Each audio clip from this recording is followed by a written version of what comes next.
jërë ngeen jëf mbokk yi ñu ngi leen di nuyuwaat beneen yoon fii ci Eyeafrica TV amaat mbégte dellusiwaat ci beneen édition Good Morning Africa mu doon programme bi nga xamante ne suba bu nekk bu waxtu bi jotee dañ dee ñëw ànd ak yéen waxtaanee réew mi ak tolluwaayam tey di alxamis alarba midweek edition bi yem ak juróom-benni fan ci weeri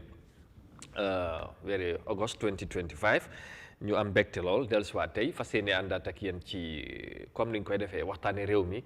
ak tolluwaayam réew mi nag buñ ko waxee mun nañu waxtaanee ci mbiri politique mbiri mbay mi ndaw ñi jigéen ñi ak lépp la nga xamante ne daal dafa soxal askan wi comme ni nga ko yàgg di defee ñu ngi leen di gërëmaat bu baax ba ci ànd bi waaye tamit ci safo bi ak kóolute bi ñu am tamit gan bu am solo ci biir kër gi léegi nañ ko dalal ci kanam tuuti ñu waxtaan ak moom lu am solo ci réew mi waaye tamit ak yeneen yi nga xamante ne ay développement yu am solo inshallah but before then quickly ñu jox kàddu gi Modou Mohamed Niang monsieur le directeur nga xamante ne moom mooy borom Costa Road borom West Coast Region moom capitaine Niang monsieur le directeur nuyu laa la noo def.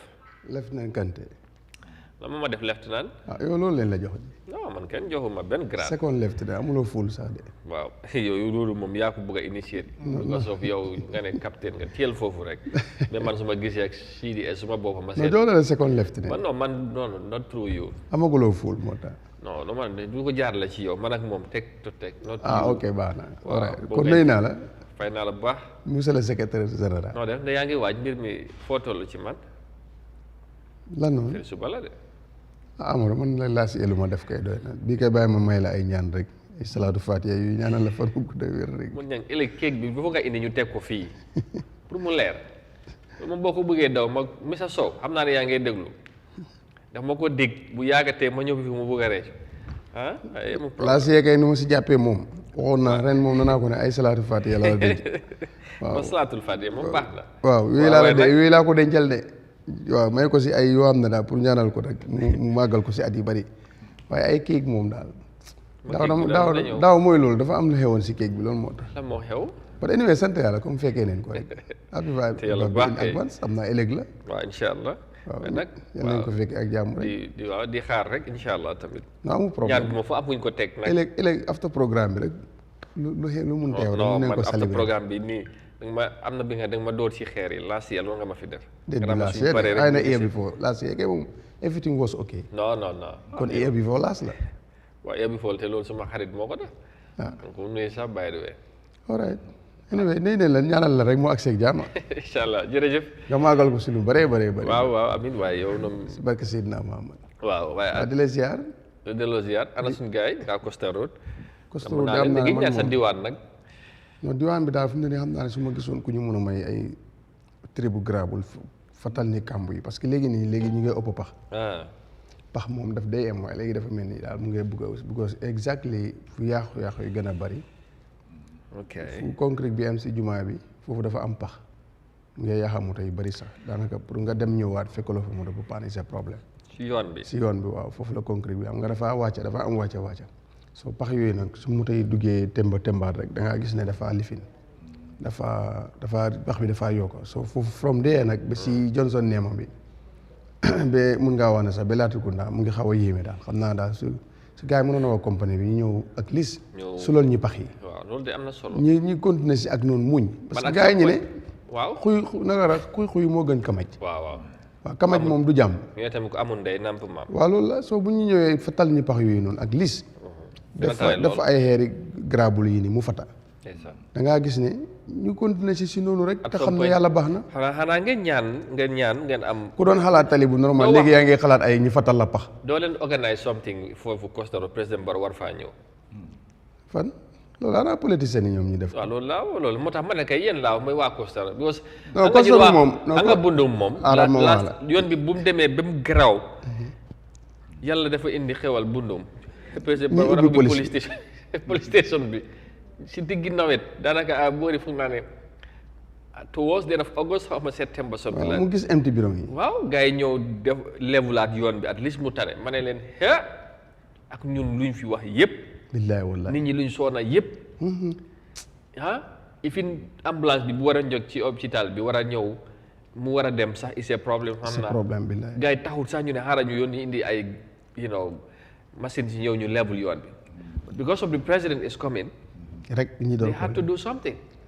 yow xam naa li nga wax pour jéem faa créer rek mu ñëw ñi lebu la rek président Barrow ñu ne dafa war a ñëw fa xam nga moom tam move ko it's not easy xanaa gars yi yaay compagnie dajee rek fan yi moom ñetti yaay compagnie sax bu leen ooyee ñu ooyi leen fan yi temps yi moom loolu la moom temps yi kay yaay compagnie ñooy Barrow président Barrow lu ko jógloo yombul de moo tax ma wala loolu waaye mun naa jóg de moom ay benn ñaari compagnie du tax mu jóg non moom kay gars yi xanaa ñu mel ni ñoom jibel jóg gars yi ñooy gérer yooyu chairman ñoom Omar Cissé jóg ñoom Lady Council Jack jóg waaye ñoom laa mere parce que ñoom ñoo ñu war a joytul loolu moom stratégie la de ara ma waxal la sax ifin chief Ousmane Gueye keroog sa setal bi mu ngay wax council lu nekk council ñoo war a def ñoo war waaye moom gis na lu bëri lu nguur gi war a def daf ko war a wax council du mën a dugal loo xam projet bi nga xam ay non moom mu nga wax about di maquette because bu ñoo def sa setal si maquette bi mu ngi wax comme lii yëpp Brikama area council ñoo ko war a def right ay non loolu dëgg la waaye that council tam so depuis Brikama nekk council ba léegi lu ñu nekk di traité fan naa ne mu ngi fa door a am foog ñu nangu dontale na am na lu nga xam ne dañ ko war a def te defuñ ko everybody knows that fan naa ne seen moto yi sax ñëw neen foogoon naa ne story bi dina fi nekk sax I think so loolu laa foogoon but segoli war naa wax tam si nguur gi spécial na leen dimbale la ñu si ba ñoom ñëpp ñu ngeen a teg léegi councilor mu ngeen a teg chairman Jebel mu ngeen a teg chairman Omar Cissé mu ngeen a teg honorable Ablaye Cissé mu ngeen a teg te ñii leen fa am si autorité si so nañu dimbale ñu waxal gars yi so buñ munta defar right now noonu defar yoon munta nekk bot nañu ñëw leebu la ñu fatal ñu baxi definitely because moo tax nit ñaa ngi fa yàqu soo fa jaaree mooy loolu soo loolu nañu dimbale nekku na yow da ngaa because tam fan naa ne war ne mun a waxal nit ñi jafe-jafe yi askan bi nekk but not rek di di tax di def seen meeting di fekki askan bi yooyu soo xam nga bagage itam foog ñu waxante si li si nekk rek ñoom ñëpp xam naa leen they are my friends ay wi de ñu ngi maa ngi ñoom si lépp lu ñu mënta nekk bon nag dañ dee wax soxla gox bi problème yi gox bi bon musuma gis ñu complain about the road te the road dafa am complain ñoom ñëpp ñu ngi faa jaar wi si ak seen moto yi jërëjëf so suba dinañ ci gën a élaborer insha allah waaw because waaw it's almost 9:30 so dinañ quickly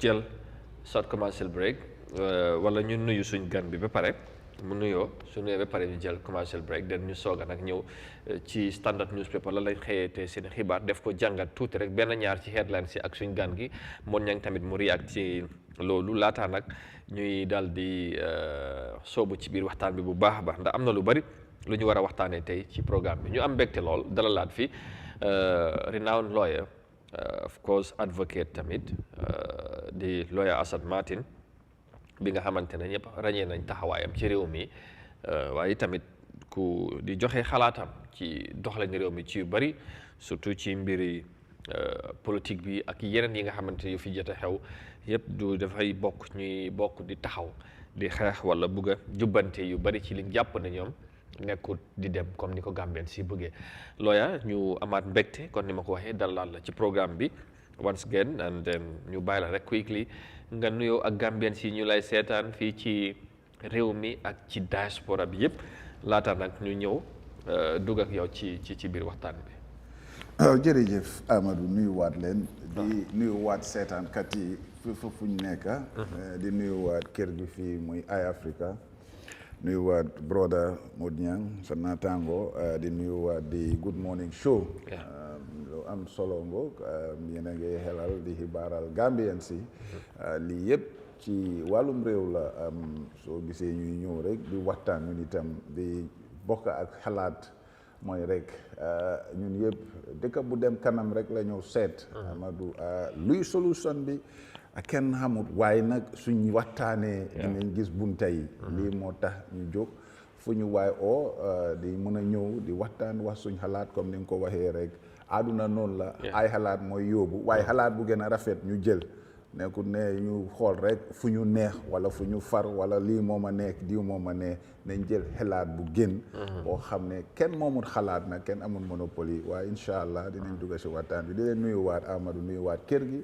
jërëjëf waay jërëjëf lawyer Assane Martin moom mooy suñ gante ci jotaay ji incha allah dinañ xuus ak moom ci lu gën a yaatu ci waxtaan bi ci kanam tuuti ak li tax mu ñëw ci jotaay bi dinañ ci ñëw bu baax a baax ci biir waxtaan bi wax naa ko léegi bu jógee si short commercial break bi dinañ ñëw incha allah check on standard quickly and then ñu sooga nag soobu bu baax ci waxtaan bi ñu ngi leen di gërëmaat bu baax ci ànd bi waaye tamit ci safo bi ak kóolte bi di leen fàttali Jaawel company ñoom ñoo ñu gunge ci jotaay ji Jaawel nag compagnie doomi réew mi la ñuy def lu am solo ci réew mi ñu ànd ak ñoom soog a dellusiwaat léegi-léegi ci biir programme bi incha allah.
All right, welcome back. This is Eyeafrica TV, and you're watching the midweek edition of your famous and widely followed Good Morning Africa program right here on Eyeafrica TV, and wherever you are around the world. Thank you so very much for joining us this morning, and it's always a pleasure to have your company.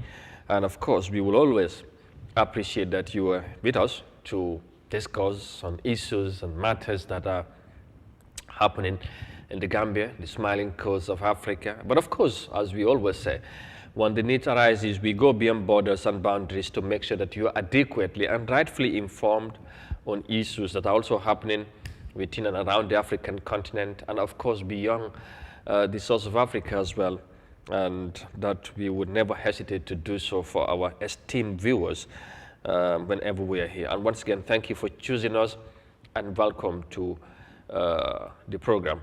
Yeah, in a moment, I'll just check on the comment section to say hi to some of you who are already here. I know many of you will join us later as the conversation go on, and we will also equally be receiving your comments, I know, when we get into the discussion with our guest this morning. So thank you.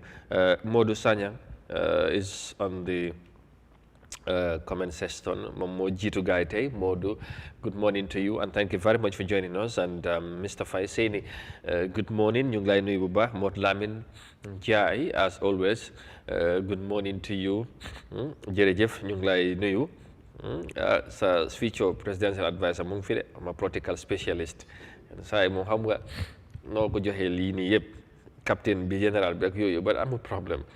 Babukar Gay, good morning. Ñoo seetaan all the way from Belgium. Suma juumate. Ibrahima Lo, Sinthiou Njabo Sanjal, waaleykum salaam.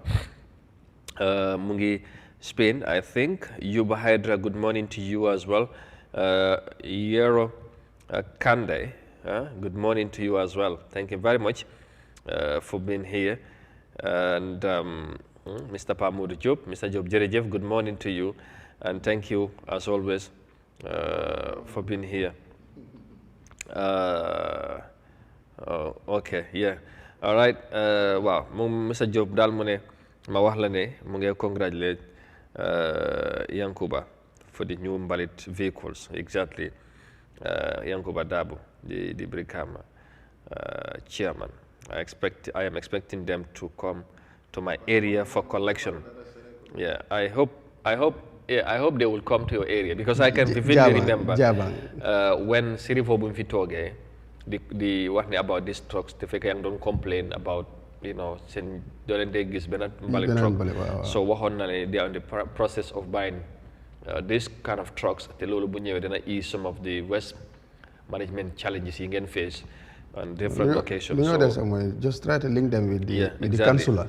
Samba Ba aussi moo war a waaw loolu la jaabang foofu noonu ci paradise bi la is on the jaabang ward so xam naa ne moto yi amuñ moto yi du doy but danañ mën a wàññi jafe-jafe yi parce que moto yi dinañ mën a wàññi jafe waaw xam nga mais kansula itam dañ si am rôle pour mën a waaw exactly koona yooyu noonu ñu mën a wax driver si foofu noonu ñu mën a àgg même suñu identifié ne rek da ngaa gis ne driver bi dina bugg di dem foofu noonu moo tax Samba Ba foog nit ñi tam dañ ko war a xam parce que mooy mu amee jaabang ward so foog war na di dugg si rox yi xamante xam naa ci nawet bi nag ñoo ko seen si kanam dana jafe but xam naa dana jafe ñu waaw foog ñu jéem rek waaw mais bi ñu leen seet benn location bi nga xamante bi ba foofu la mën a ñëw nit ñi tamit endeavor waaw génnee seen balit xam naa dinañ ko lifin waaw dinañ ko design Mr Souley Mbaye jërëjëf ñu ngi laay nuyu yow tamit ba mu ngi ñëw seetaan all the way from Finland as always Madi asalaamaaleykum ñu ngi laay nuyu and Awa Diallo Awa jërëjëf thank you very much and we want to thank you all but never forget to hit the like button comme ni nga ko waxee loolu am na solo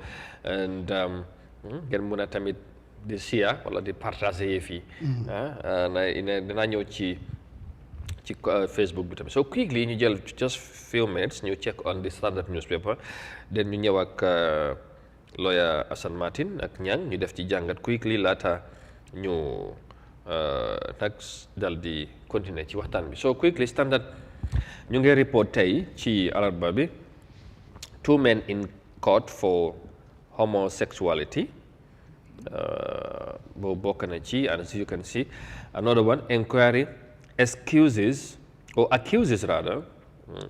accuses ex-registrar general of concealing info. Drivers complain of flooding on new OIC feeder roads. All right, and Bankai Gamtel dispute referred to Court of Arbitration, I think, I want to believe. Wow. Story reveals politicians, religious leaders, are key perpetrators of hate speech.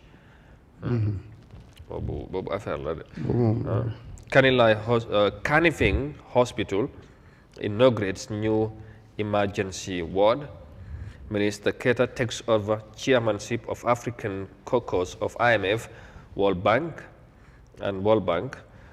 Roots project records success stories among rural farmers. And finally, last but not the least, Turkish language era begins at UTG. So those are the headlines reported by the Standard newspaper today. Kamelan? Minister of Keita nekku fa. waaw moom laa moom moo nekk. moo wax moo amee suñu koppari rek fu ñu ko gis dañ war a seet lu moo wax. waaw moom. koppari réew mi moo ko amee. waaw so very interesting headlines as always. waaw 2 men in court for homosexuality lii moom ku ko xalaatoon Gambia xam naa ne ci at yu passé da nga woon du musa am fii but eventually mooy ñaari góor yi jàppoon yundum fii. ok yooyu moo nekk si bagage boobu moo yegg àgg si code bi fu nekk nii kay ñu ngi leen di yóbbu di àtte. so you wanna say something? It's something very bad. loolu waaw nañ fexe rek ñu demet ko mu tekkee si suuf because loolu yàlla du dee compromise ak loolu baaxut.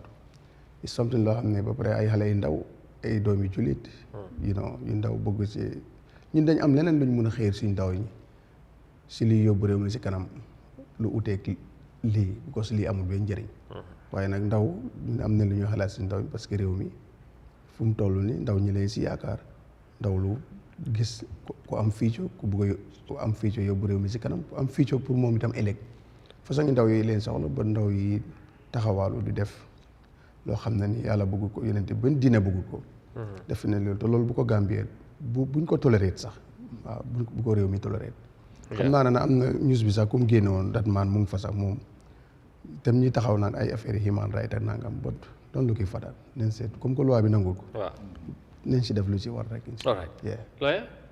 loolu tamit jërëjëf Amadou ci affaire boobu li mu wax la rek ñun suñ loi ak réew mi buñ ko fi loolu nag ñu ngi koo daaxalu ñu ngi koo ñaawlu su fekkee ne lu am la waaye kon que ñu ngi leen yóbbu court loolu is one issue waaye generally comme li ña ngi doon wax la fii ñun definitely for humanity purposes am na réew yu mun a nekk waaye ñun suñu réew bugguñ ko fi ñun suñu réew li mu wax la ndaw bi li leen occupy rek doy na leen ori benn lii da daf daan wax ne ñu si bokk ci lii sax suñ lifi de dañ war a dog affaire yi dama caaxaan wala gars yi di why definitely it's a practice that is not welcome in Gambia, the society, and you know that also not our tradition, customs. Religiously, definitely, it's been condemned all over. I mean, about rights and so on. Gis nga Amadou is even in public. Ñun wax nañ fi bugguñ ko. Leneen nag dëgg la ñeneen ñi seen private life la but it's a practice boo xam ne nag du dimbale future benn dëkka. Wow, so you know, it is immoral. Absolutely. Put it that way, it's immoral. Munuñ ko xalaat suñ culture, suñ eldersi, suñ community as Gambia ñun daal fuñ faaxee ko daal. nañ ñu gaay jéegal rek. ñu teglu ci suuf. It's very unfortunate bu loolu amee fii réaction si bari woon nit ñi dañ ci am mbégteel waaye tamit mu doon. waaye lu nekk court la nag te xam nga ma wax nii te des na li evidence di wane they were being caught in the act they were caught in everything so evidence yi wane xam nga tuuma tamit ñang problème la there was allegedly a viral audio bu génnoon ñoom fu ñoo confessé na ñoom ñoo ko def something like that ak fi leen doon interrogaté ak yooyu so loolu bu amee boobu garaaw na it's a problem so it depends what would prevail in the courts but comme noo ko waxee so fi ñu seet daal fa la gën a dangerous tey te war nañ see wax suñ xale yi nañ bàyyi di record seen boppa especially when you are in a practice of anything loo xam ne du not lii rek de damay sàcca wala damay wax fen wala maa ngi saage once you recording yourself si phone bi pour denca ko it can end up being an evidence even the voice notes yi nga xam ne always ñu ngi koo change ak yooyu noonu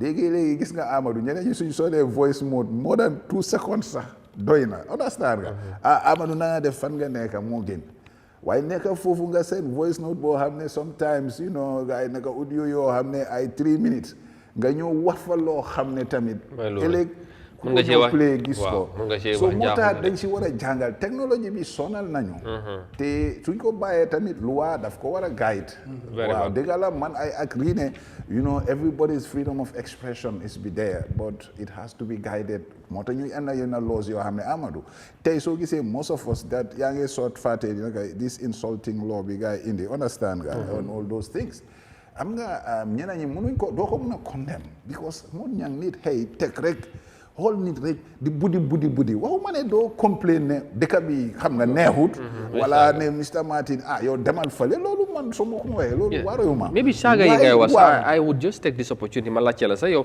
loi bu ñu indi bu aar president and some of the public officials yi nga xamante ne am nañu condemn that law ñu ne is discriminatory war a nekk across the board warta nekk ñu nekk ci public office yi rek gis nañ fi benn jigéen buñ condemn recently ko doon saaga président bi case boobu so how do you see this as a lawyer da nga foog ne dafa am technicality bi fa nekk okay some see it because dafa mention certain strata of public individuals which is the president vice ministers MP and all those things okay at that level also but it's discriminatory because tey man mun naa bañante kick nit wala xamali maa ne ñang rek wala gintoog rek di saga deliberate saga so in that sense they should take it reform to include but the law to protect loolu baax na because li xew mooy waxuma ne this thing because jigéen boobu I was following the case si moto la nii rek mu ne waaw comme ne président moo block yoon bi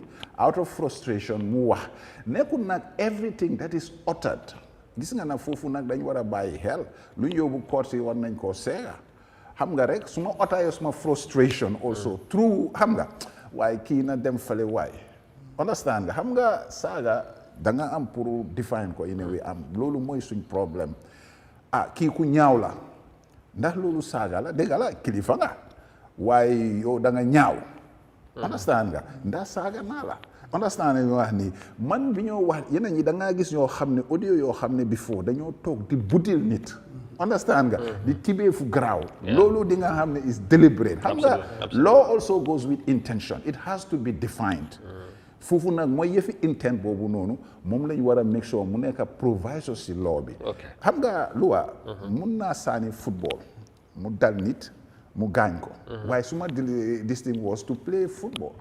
Understand nga? So the intent was not to harm somebody. While out of frustration nag dañ war a define foofu noonu incest because dégg nga case boobu nga wax noonu nit a toogoon si moto mu ne dañ block yoon bi te dégg la Amadou ñun yëpp dañoo ñëw man some of us complained during Yahya Jammeh's time lu tax président bi di war a block yoon bi pour dem xam nga toon suñ life yëpp 6 hours ñu ngi si trafic jël benn vie bi block ko is frustration. And sometimes I wouldn't be, even if you were president, I was president and so on. Nit mun naa dem marché mu feel ne dëkk bi dafa seer waaye kuy ñii mënuñu liggéey ministre bi te moom am na right pour wax loolu. but su ñëwee toog di budee laa wax. di nga xam ne waaw. loolu moom ëpp na. all right finally.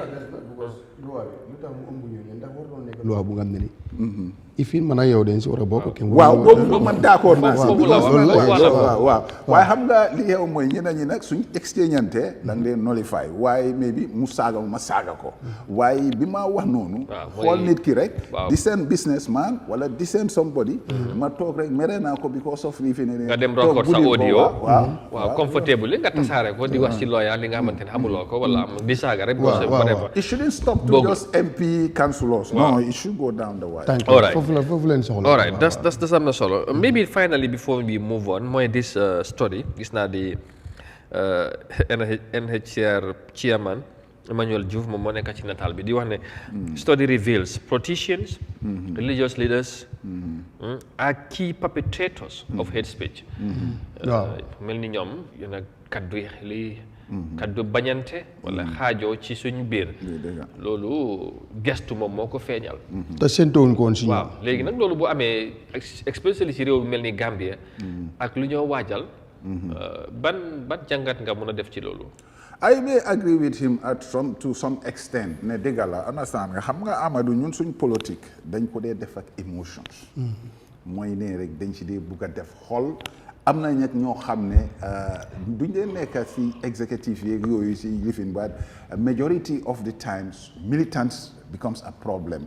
am nga militant pour control ko problème la naa dem Facebook live am wax lu nekk and so on and so forth but responsibility should be executive members te recently di waxu ne sax in study ni mu ko waxee la man I may not study and yooyu is played from the ruling party to some of the opposition parties sometimes, understand that. We said it. I wrote an article, polarization, meaning, understand that, ñu ngi saagante unnecessarily, loo xam ne du saagani, why hate speech bi mu wax mooy usually mooy mbañeel ci kaw loo xam ne Amadou li ma gën a ragal ci dëkk bi mooy elect the future leader of this country, whoever it may be, you have to fight li ñoo ooyee resentment. lu tax ma war a xool kali beneen waa ji wala keneen ma bañ ko lu tax kooku di war a xool keneen mu bañ mooy hate speech bi moo wax noonu. te fekk bokku leen gis-gis rek. waaw yenay si waaw mooy la yow man fii laa far kii fale rek. ku nekk gisee keneen kii. Amadou politique parti waruñoo merante ku nekk na nga fight si sa idéologie ak sa principle ak sa policy. mu yóbbu sa parti si kanam. waaye yow man dama laa gisee as a rival.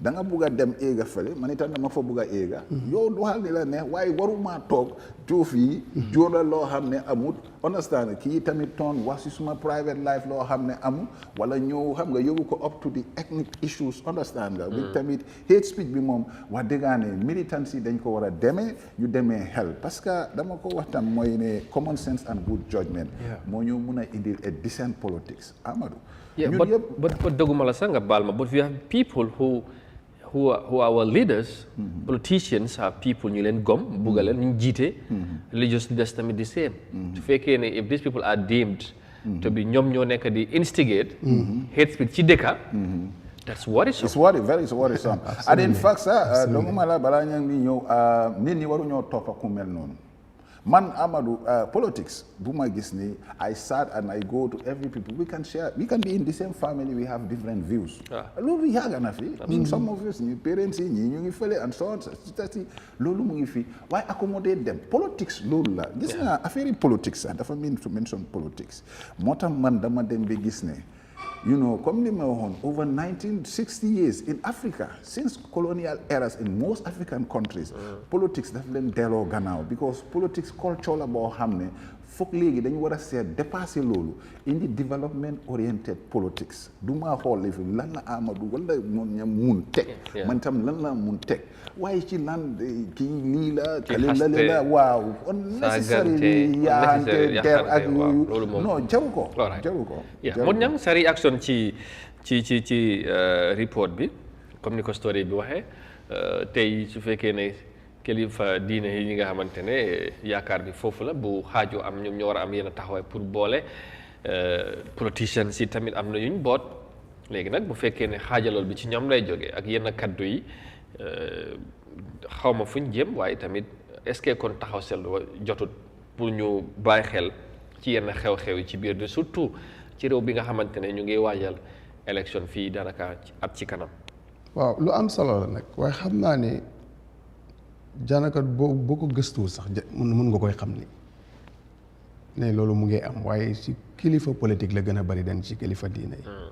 pour loolu foog ñu leeral ko tuuti dontale mu fee am na bu ko soo demee ci social media di nga gis ñu bari ñu ngi wax lu nga xam ne ni sax baaxul pour nit ñi wax ko ci seen diine. wala bëgg am ko noo bëgg ci diine mu doxalee ni te islam li ñu sant is very simple ñu ñëpp xam nañ ko waaye sam am nañu ko fi bàyyi dem jël aada naar bëgg ko impose tam suñu ay nit te xam nga yooyu yëpp bokkul. nañu am rek ci lu ñuy islam sant ak sharia yaakaar naa dinañ war a mun a dëkk ci jàmm. ñu dem so loolu dafa am solo fu mu ko waxee when you come to the these political leaders xam nga keroog maa ngi la fee wax moo tax nga indi ñi laajte ko lifin bi ne indi neen loi bu nga xam ne ëmb na leen kenn du leen saaga I agree because tànneef leen dañ leen tànn donte le sax ak nu ñu mun tamit dañ leen tànn spécially président buñ ko waxee ma ne leen si ndaw soosu ma ne leen président Barrow président la kilifa la ak ifin doo sax mag la tam bu nekk doon président sax da nga ko war a jox cër because atam bi yegg na si mais bi ku ko saagoon mën na koo jur bu ko ñun ñi ngay gis doomam yi na ñu ngi si am ne bis leen magee bariwut kon kooku mun na laa jur so ñun suñu aada ak suñu cosaan yare ak suñu islam aada réew mi rek in général yare wuñu noonu pour ñuy saaga mag so loolu rek dafa doy loi so ñu dooree ñu waan nag def si loo waaye loi moo tax mën a leen nag loi bu leen ëmbee ñoom it ñi ngay wax loo xam ne nii moo ëpp saaga sax ku gën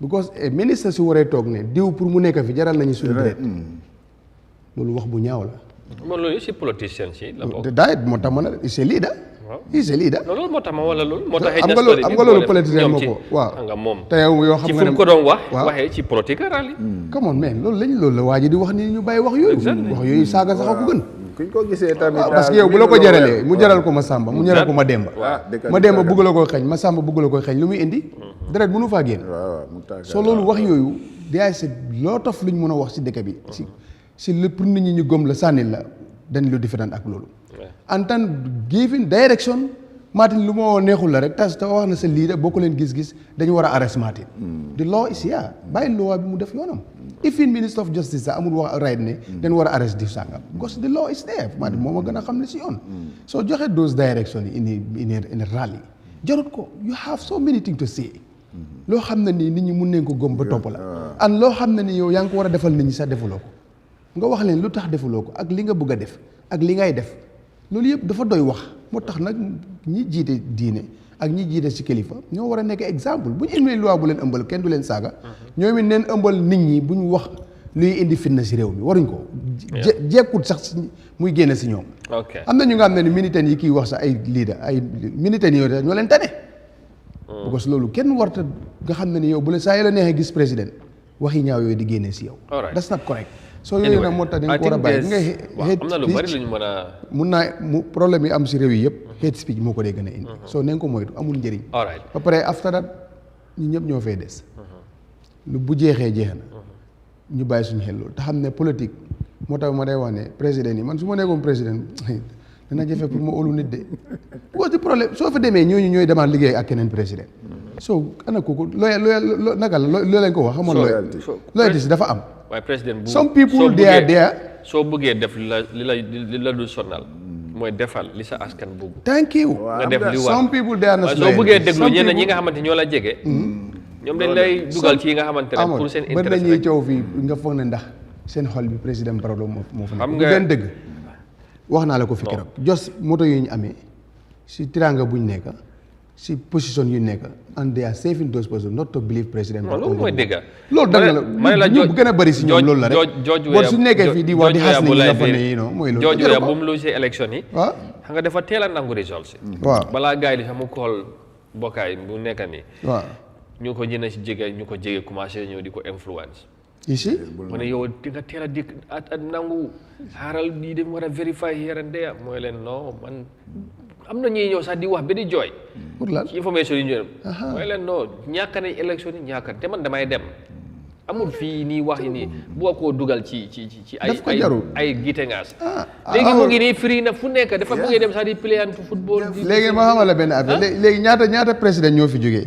some of their minister is in trouble. ñu bari dañoo daw waaw. fekk ñu ngi si kasu sax président mu ngi fële. jarul ko loolu yëpp bu la kenn tax ngay wax nit ñi lu ñaaw. ngay fen wala nga wax lu nekkul dëgg wala ngay wax luy taal réew. nguur dafay jeex. amul bu firi ji gars yi nag bu ñëw firi aaya bi yàlla moo ko fi teg rek la ñoo wax. waaye du ñu àggale aaya bi nag waaye tam mooy jeexal nguur. dañ war di wax loolu pour. li fi toog xam ne dafa war a dem. su ko defee ñu ko toppi demee sago ngir yàlla waaye di xas nit ñi di ŋàññi nit ñi diw buñ fi ñëwee nangam bu nguur gi jeexee ngay yolos yi jaru ko.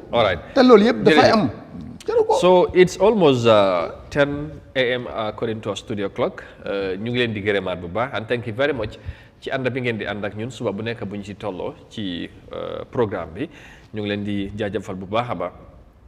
and of course bu ci kanamee kon ni nga ko waxee danañ gën a read some of your comments su fekkee am na li ngeen bugg a laajte wala li ngeen bugg a contribute with our guest ñu fàttali rek lawyer Assane Martin tey moom moo nekk suñ gan ci jotaay bi ñu ngi doon jéem a review some of the stories yi nga xamante ne standard newspaper report nañ ko so details yi boo leen ko bugg a xam da ngeen di fexe ngeen jot ci paper bi am na yeneen interesting stories yi nga xamante ne ñu ngi fa ngeen mun koo read am more understanding ci lu ñoo wax incha allah moving on lawyer Assane Martin dana ñëw ak moom ci waxtaanee mbiri politique ci waajtaay 2026 moom bokk na ci ñi nga xamante dañ jàpp ne dañ war a indi leen lu bees ci taxawaay maybe sort of a united front wala united force pour mun a effect change 2026 dafa jàpp ne foog change daal dafa war a am waaye tamit jàpp ne partisan politique yi nga xamante ne moo fi nekk loolu moo ñu war a yóbbu ci loolu la moo tax mu wax ko ak ban possibility moo am pour ñu am that sort of alliance wala front mu ñoo woote loolu dinañ ci ñëw but first quickly lawyer bu gën a am sa impression in just a minute or so sa view of the ongoing special parliamentary committee investigating on the operations of the Jammeh Commission, the sales of the Jammeh assets. At the same time, the local government commission, some of the revelations, what did you make of all this? Lan mooy sa gis-gis ci loolu just balaa ñoo dugg ci politique bi because these are trends wala mbir yi nga xamante ñu ngi xew as we speak and everybody seems to be talking about it and all that so lan mooy sa jàngat ci li am fu mu nekk nii ci ñaari committee wala committee bi ak commission bi. well nekk na loo xam ne lu yéeme la but at the same time baax na. parce que it's just Amadou gars yi mosoon nañoo wax fii am nga bi ñu remember local government bi ko gars yi waxoon. fii ma ne la now is becoming commissioning the commissioners or commissioning commissions. This is section 200 of the constitution and so on and so forth. But special committee bi gars yi teg te ñëpp xam ko recently finding out more on the disposal of the assets yi nga xam ne forfeiture la. Government moo ko jëloon ne yaa moo ko moon léegi ñu jël ko siis ko. delloo ko nguur gi léegi nguur gi naka la dugalee nekk na lu worrying ba nga xam ne public bi daal dañ ci nekkoon loo xam ne daal ba gis nga lu bari amoon na fi ay protest ak loolu. loolu moo jural protest yeeg pressure bi nekkoon on government looloo jural government bi toogaat ñu ne leen indi leen leeral gi Guy Daurek in the so-called special select committee in the parliament. You call it so-called? Is it a so-called committee? Now let's say. Okay, let's call it a committee with all respect and so on. Why? I mean, before they were named Lubari, Nyale the Fond Nation League, Moidi, Jammeh Commission. Wow. Presentation report, white paper was done, everything. Why you know Japan and you say League, good public be gomne Lubari more doc affaire jai sales and disposal. League committee be I agree, a special committee on this issue, which is select committee. Lifa reveal film nekani Amadou Mr. Nyang doyna wa torop because gis nañ ne first of all ñu ngi o registrar general Gilmala ñu ngi o ñi nga xamne ñoo nekkon sheriff division ñoo xamne even the then chairman of the commission chairman why xam nga ndey milla yi tamit exeguñ gis nañ di fo yow chairman bi Mr. Surahata suma doyen Surahata Jane is the oldest in our bar yes definitely and Justice Tabari ak yoy ñeneen ñi nga xamne definitely but ñi fa nekkoon gis nga affaire trend bi moo demee however there are a lot of revelations suñ brother also Alhaji Kurang as the former secretary of the executive secretary of that body wow made a lot of revelations and so on and so forth. But some of the revelations made, I think that I'm going to surprise, little surprise. Yes. Sort of. Yes, definitely. Wow. So go by hell. I mean, this kind of recently, man, they got the exactly how much affair motoi. But when it comes to the cattle side, how it was devalued, and also they were. I mean, there was a lackadaisical attitude. I mean, also at the sheriff level, because xam nga rek doy def dara effectively war nga ko def dañ ca record si understand nga everything nga def ko because these are things that involves money funds finance te xaalis nag fu mu duga xam nga li ma la wax ni day leeralal rek and then apparently the registrar at the time the Minister of Justice mu ngi appeal Diallo most of the guy ko tooñ sax I cannot remember loolu lañ ko nekk di wax Mr. Sow mu maa yónnee ko ne saa moom luñ ko wax mu ne I cannot remember mi gars yi well, these were elements, pillars, the registrar, the sheriff division. There were a lot of key players around the sale. I remember it was a court order that gives rules. Definitely. Registrar was to make sure, ensure, understand records are kept. The sheriff division also was involved. So the guy gonna involve certain outsiders, which is expertise. We don't uchi Gilma. You tell me the valuation of some of these cattle. The dem nañ nga xam ne yena cattle si Amadou fu ñu wara jaayé nak sa ay 2000 5000 nak. Is yoolu yéme na.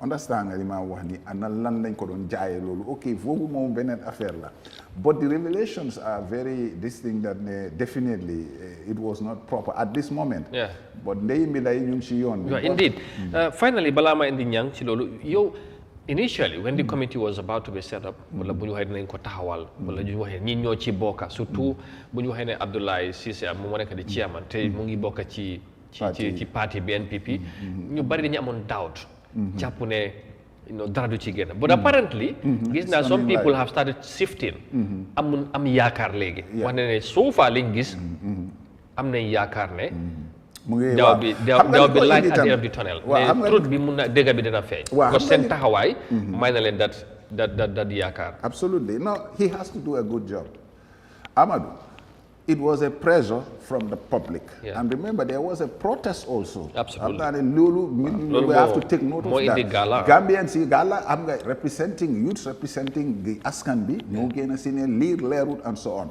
So your legi soy lera, go not play games. Soy lera. Hamga Nyang, there were two principles, Mota Mane protest bi bahna. Moine.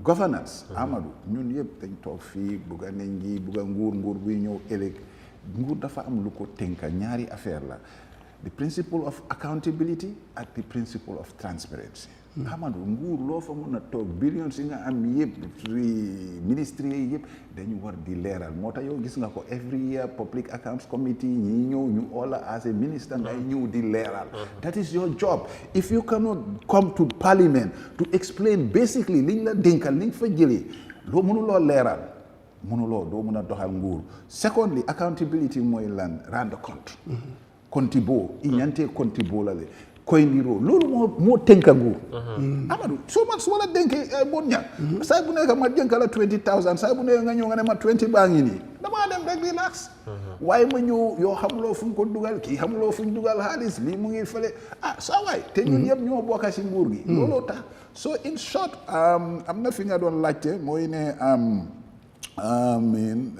the select committee itself set up the chairman. Yeah, people were having doubt because of the party, one, two, maybe his activities. But he has to. Now you are faced with something that this is very powerful. You are in the front of the media. So it's a body language, so everything as a chairman, so people are watching. All of us are now watching what is going on. Some of us dañoo xam ne chairman de moom du far rek because man maa ñang la rek ma ne Amadou loolu gom so déedéet da ngaa leeral di nga jaar through procedure. So it's all clear. But remember also, not only the chairman, people around the chairman, the members. Very smart. That's why the committee itself. Madi and all these are smart people. No, absolutely. But with all that, even that diverse representation, at some point people were pessimistic about whether there'll be anything sort of gain. But apparently,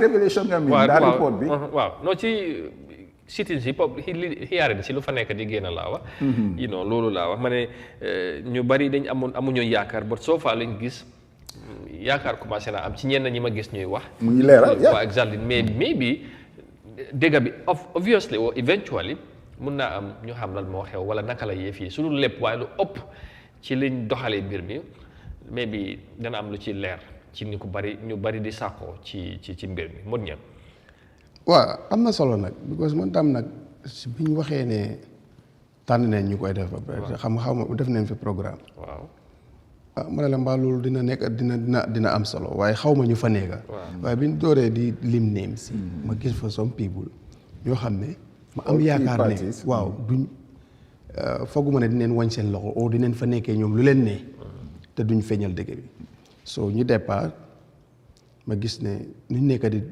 di ko doxalee mu ngi xalaat lu ma ordre fi ngeen sitin bi sax it's different ak si toogu National Assembly bi donte le boobu moo indi bi waaye suñ toogee sax sitin si sax du benn an si tam du benn because waaw dafa utee trop si National Assembly bi xam nga boobu foofu politique moo fa nekk waaye bii suñ toogee dafa leen change sax in fact even the chairman himself dafa bëgg responsibilité la jël bëgg a leeralal 2.5 million people lépp lëndam moom lu waroon a leer lu ñu doon leeral mu mujj lëndam ñii léegi ñu indi beneen comité jox leen torso waaw lamp na leen leeral leen ki waroon a leeral lu lëndam kaay nga leeral kooku kaay nga oo kooku mu leeral lu mu waroon a leeral lan moo tax leeru so loolu is not a small job mun na leen a yóbbu ñu jógee fi nekk nit yu màgg mun na leen a yaaxatam soo moo tax gëwuma ne dinañ seetaan lii mu jaral leen mu yaaxal seen carrière parce que dinañ si def li si yoon war anaay si bu fa some weakness ñëwee di jéemal play nii dañ ko dee wax direct doo ñu foog nga respect lii yoon moo ko santaane moo tax sax man su ma gisee ni ku faa dem joxu leen cër man suma boobu dama dee mention ñooñu sax parce que moo tax ma demee dama leen a ministre bi sax dafa mel ni kuy dem di jàngal ñi moom first time nu mu demee yare na mi dara amu si saf because joxut gars yi cër because di body language nu mu doon demee boti di li fi mel ni daal comme ñu mu jàkkaarloo yaa small boy fa dem waaye right now ñu bëri buñ suñ delluwaatee dinañ respect ñi because luñ gis ak lu doon dem is different so foog ñu wax nit ñi yaakaar bi daal mu fa they are doing good now parce que apparently man kay li ma jaaxaloon because ñu bëri ñi ma waxal ak ñi doon wax ñi ma déglu ñi doon binda ak ñi fi toog sax ma interview la ci mbir mi yaakaar bi bariwutoon wala amutoon sax so nekk dañ jàppale dara du ci génn ñi dañoo def nii rek waaw pour wàññi yoon tension bi but apparently buñ tàmbalee doxal tuuti su mu nekk gis naa nit ñi di leen gërëm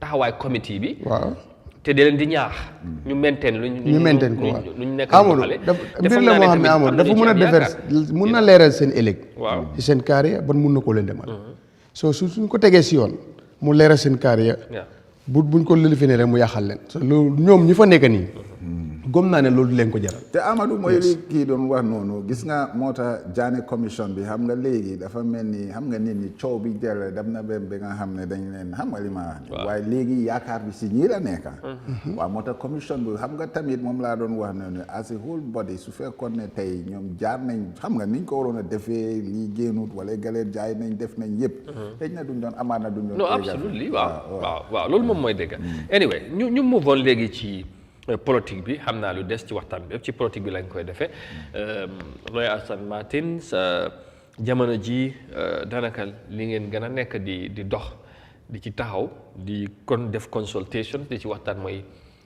ay pexe wala ay doxalin li gis ne changes wala change bi nga xamante ne ñu bari ci Gambien si ñu ngi koo wax in terms of leadership mooy jëlee nguuri président Barrow ak ñim àndal nguuri MPP 2026 ci loolu ngeen nekk ngeen jàpp ne loolu nag li ko mën a sottil mooy am li ngeen jàpp ne mooy sort of alliance wala coalition bi nga xamante ne indi joint forces waaye jàpp leen ne dafa war a doon ci mbiri political party issue jàpp leen ne noonu la war a doxe lu mel noonu lan moo indi idea bi ak fan ngeen ci toll parce que tamit ndax ku xam the political trajectory of this country laajte naa ko ñeneen danaa ko laajte da dina jafe ñu effect fi change bi ngeen bëgg bu fekkee political party yi bokkuñ ci wala jiituwuñ sax ci mbir mi waaw Amadou again lii mooy suñ mission what you said is right lii moo tax anytime ñun yëpp li ñoo oote some especially ñun from one an opposition camp two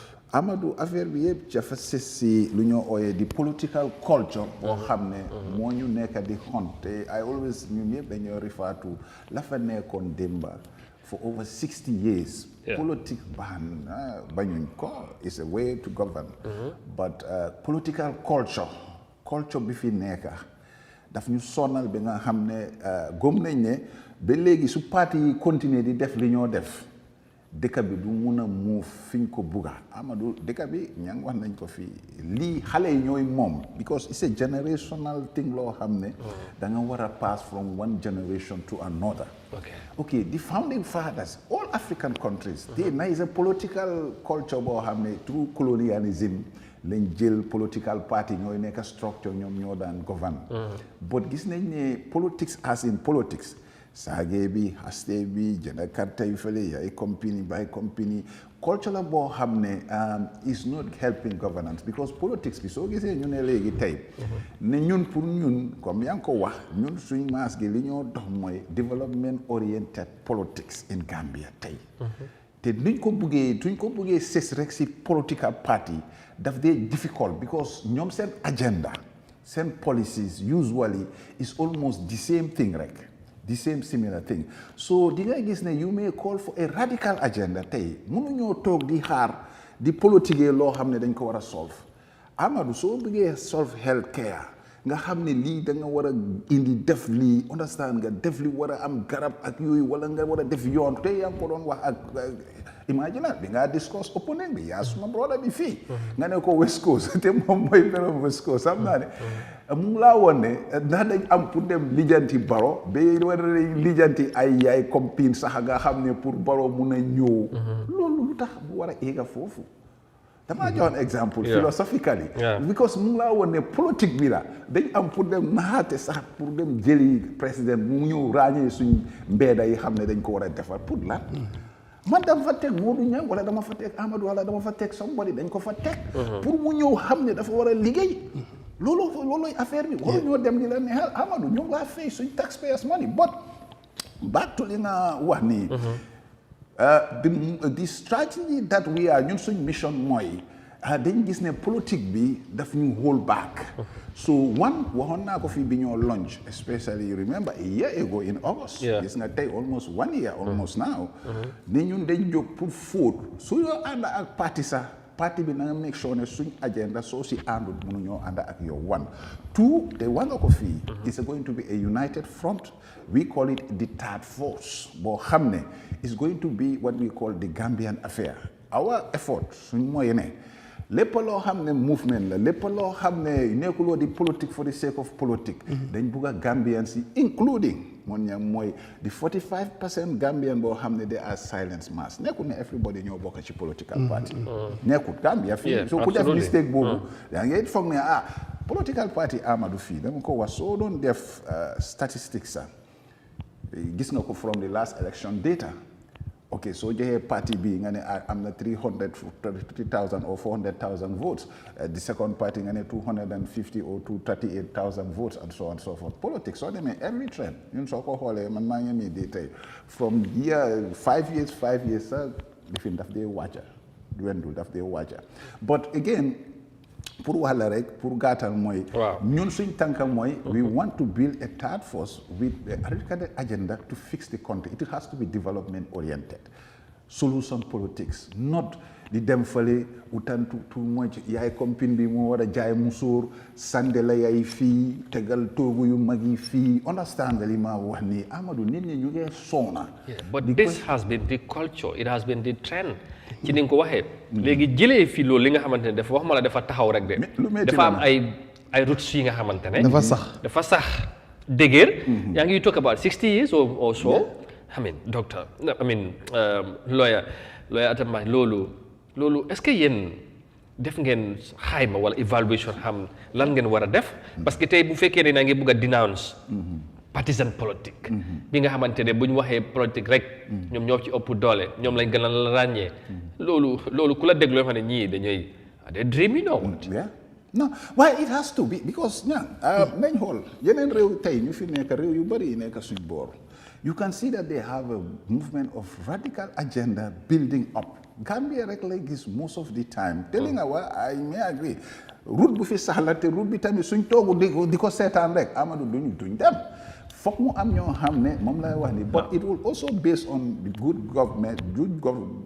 good judgment of Gambians common sense Amadou soo xamee ne yow say tey suñ njaboot yi suñ xale yi generation are suffering kër yaa ngi métti dépense ngi métti yaa ngi am géej goo xam ne mun nga see njëriñu am ay suuf boo xam ne mun nga see njëriñu waaye yaa ngi gis yëpp mu ngi laxa fii dama la jox exemple référence xale yi tey ñoo war a eew te gisoon nga politique moo taxoon su fekkee ne du politique dañ wax ni commission bi nga dégg nii tey gars yi dañ ko doon tappa rek dugal si doon kapet bi pare nañ understand nga li ma wax waaye bi tey xale yi ñu ngi askan bi ñu ngi eew ne déedéet ñun de xaalis bu bëri la ñu fi wax Jammeh assets is worth more than $700 million to $1 billion mooy sale bi ko gars yi devaluate first audit report bi on the sale of Jammeh assets it went up to more than $700 million first audit report bi moom la gars yi joxe waaye ñii ñu ngee def ci seen investigation ñu ngi la wax ne lii dañ ko wàññi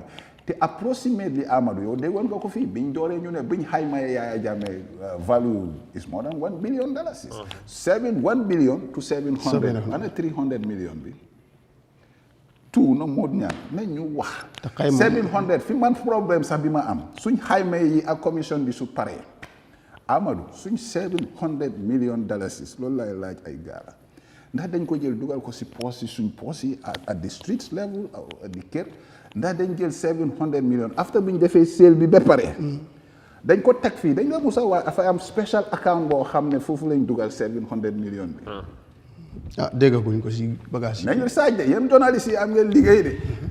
ana xaalis boobu tey lépp liñ jaay yëpp ndax dafa nekk si consolidated fund boo xam ne teg nañ ko $700 million.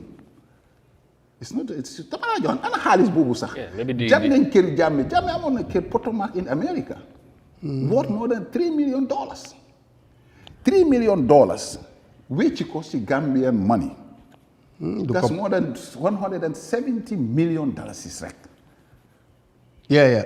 Right now, right now. Well, before sax time bi sale bi di am sax soo ko defee $150 million. Waaw léegi mu ngi ay. Waaw dama la bëgg a wax rek. nañ bàyyi we have to start thinking strategically moo tax ay gala yi jóg because fii nañ ne naxaan boobu dafa bari. ci politique bi te mooy li ma wax ni politique bi nga wax come to the roots. foog ndaw yi ñoo mën a jël génnee loolu Amadou su ndaw yi seen parents yi ñooy sofa ñooy dem ci li fi ñi marché yi di métti ndaw yi ñooy toog amuñ xëy amuñ liggéey. but you talk about those ndaw ñooñu tamit. ndaw yooyu naa wax ne ndaw ñooñu tamit they are divided because political party yi ngay wax noonu am na ndaw yi fa nekk. te ndaw yooyu loolu lañ gëm. loolu lañ jàpp ne moom mooy. waaye ndaw yi eewu nañ di wér soo demee ci for example the ruling party. MPP am nañ seen youth wing. UDP am nañ seen youth wing. Youth Labour Presidential Leadership GDC am nañ ko. xëy na doy am nañ ko ak yeneen parti so youth representation in those parties. ak xëy na yeneen ndaw yi nga xamante ne comme yéen yi ngeen jàpp ne loolu xëy na. beneen gis-gis lañ war a am. amiin loolu ndax changes bi ngeen bëgg a man foofu la ñu strike balance bi. pour xam. li ngeen di wax especially ndax am ngeen time bi sax parce que fu mu nekk ni su ma la déggoo dafa mel ni comme kuy bugg a yeete. sensitize and if you to sensitize do you have that time pour nit ñi déglu la kii lan la yéen lan ngeen bugg a indi lu bees fii ak 2026. timeline is a strategy. xam nga moo ñaan man su ma doon xeex nit may ñëw di ko wax ne bés bi nangam lay ñëw tàngam ñëw waaye wax naa la leena dégg nga ko tey nangu nañ. mooy ne comme li nga wax nii ñu ngee wax ak youth si ñu ngee def lu ñoo def. te xam nañ ne Gambian si itam nelawuñ xam nga Amadou tam foog nga understand the Gambian political dynamics. exactly waaw ok mooy ne tey ñu bari yaakaar nañ ne am na fu door di dem rek tey ku waxoon jamono bi Yahya Jammeh 1 year before mu fa doon génna ku ko waxoon ne président Adama Barrow moo kuy tudda Barrow président Mr Adama Barrow mooy ñëw génnee la. xalaatuñ ko woon. exactly dañ toog ba mu des ay 3 months. ama sanga gars yi def convention and all those things mu happen. waaye ok I agree with Amadou ne.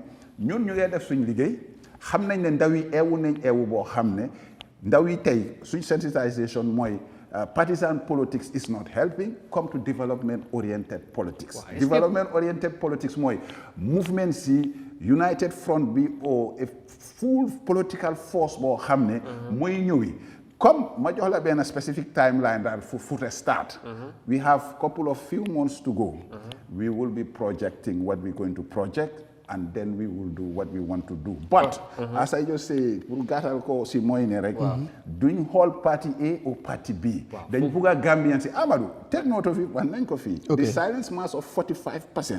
nekkul ne ñëpp a nekk si politique. absolutely waaw so ñun we are reaching out to them. and we want to represent them and we believe also gëm nañ ne ñooñu dinañ gis ne reen bi nga wax ni ñoom si reen bi ñu toog noonu dinañ jógee foofu.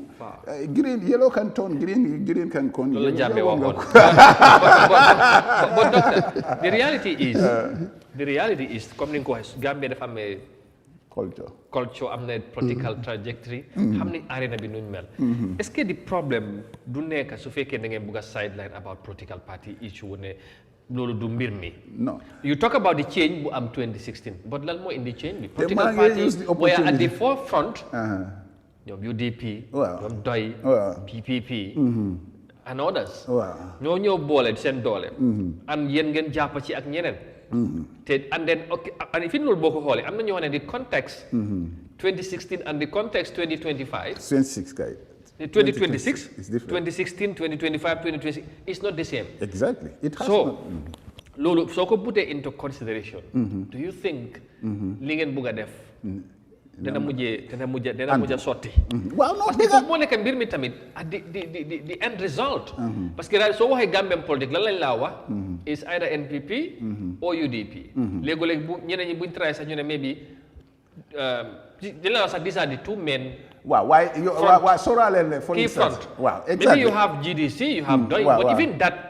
those political party boo leen sometimes ñeneen ñi ñu leen dee sorale. so talk less.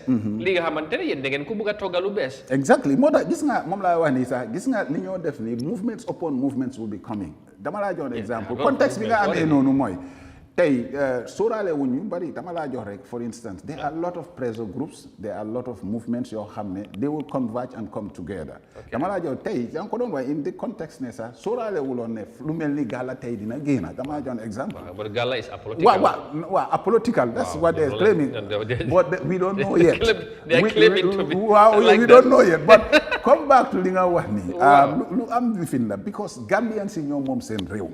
su ma neexee Amadou ma jàpp rek ne suma parti may finance suma parti kolas dama ko daan sonalee benn pa ndeysaan time yaaya ma ne ko pa bi suy sol green la sol ma ne ko di nga tëdd si green lal bu green tab bu green raftaan bu green but as I say It's not their choice. But as I say, understand now the stakes. You know, no, they party, but there is a difference.